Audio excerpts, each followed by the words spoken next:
چند تا شده؟ شاید 2537 شده. نزار بخوره نزار بخوره. بابا به خاطر شما دارم کتک میخورم. کوف بخوری. داداش مرگ من بیا اینجا رو ببندیم، دخل و خرجمون یکی در نمیاد. خدا بزرگه، این همه کارگر چی نمیتونیم بیرون کنیم؟ گناه دارن، اینا هم بالاخره زن و بچه دارن، خرج زندگی دارن. شما کارتو بکن داداش، شما کارتو بکن. آشکال عوضی بیا اینجا بینم. من پول مفت دارم بهتون بدم. آره بابا 6 ماه که بهمون حقوق ندادی، غذا ندادی، من کلا استخون شدم، یه روکش پوستم، یه ملاقه خونم، یه ماه دیگه اینجا کار کنم یه خاطره ازم میمونه. باید گام شو بینم. بابا نمیخواد تو به فکر کارگر باشی، یه جور بند خدا رو زدی که نازا شد.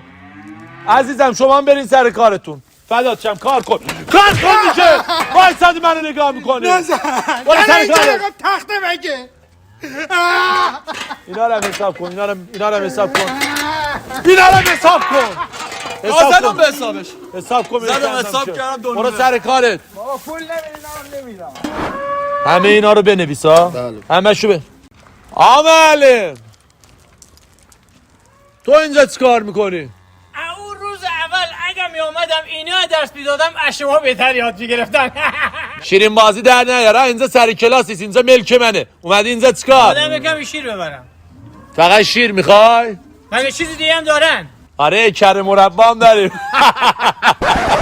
فقط آقا معلم قفس اشتباه اومد اینجا همشون نرن. بیا آقا معلم بیا بهت شیر بدم. بیا یکم به این شیر بدم.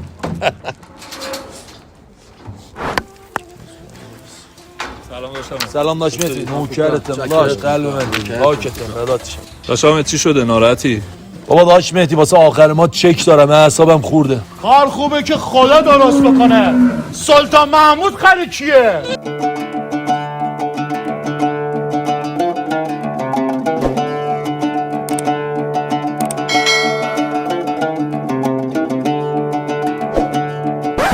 وقتی احساس کردی گیر افتادی هیچ راهی نیست خارج بشی، اجازه بده خدا وارد بشه.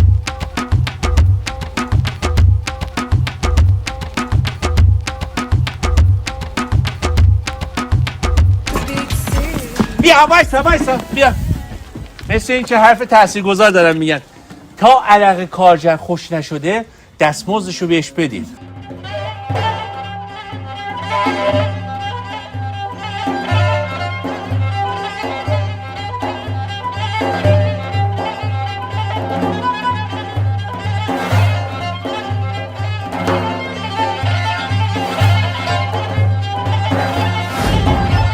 بزرگترین حماقت انسان اینه که لبخند به کسی بزنی که ارزش نگاه کردنم نداره.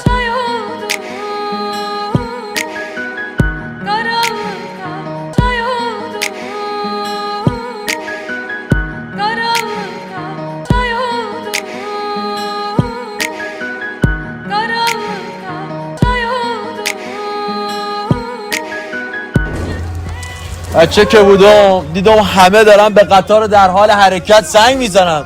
بزرگ که شدم دیدم هر کی حرکت میکنه رو بهش سنگ میزنن.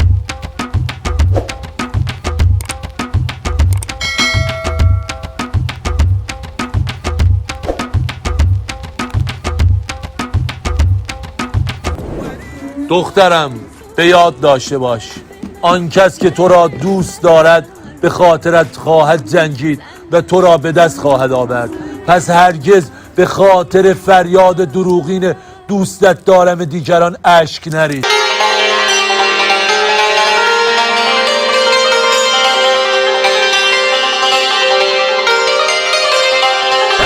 یه دقیقه صبر کن داداش، یه دقیقه صبر. من اصلا زن ندارم که دختر داشته باشم. این جمله های سنگین رو جمع کنی خدا وکیلی. آقا مهدی اون بچه رو ول کن، یه دقیقه بیا اینجا. بابا ول کن بس دیگه. بس آقا بیا یه دقیقه. من چک دارم، بدهی دارم، بدبختی دارم. بیاین یه کاری بکنیم. آقا من با هشتگ مدیا یه جشنواره خفنی برگزار کردم که به نفر اول یه 206 داریم میدیم، یه دونه آیفون 12 پرو میدیم با یه دونه PS5. خب آره بیاین همگی با هم شرکت کنیم. شاید ما برنده شدیم بدیم به من چکمو پاس کنم. کارش چیه؟ منو دنبال میکنی 148 نفری که من دنبال کردم هم شما دنبال میکنی. میای تو اون بیوی من یه لینک آبی رنگه، اونجا اطلاعات تو وارد میکنی، کد قرعه کشی میگیری. بریم دیگه بعد گوشته بده من میام.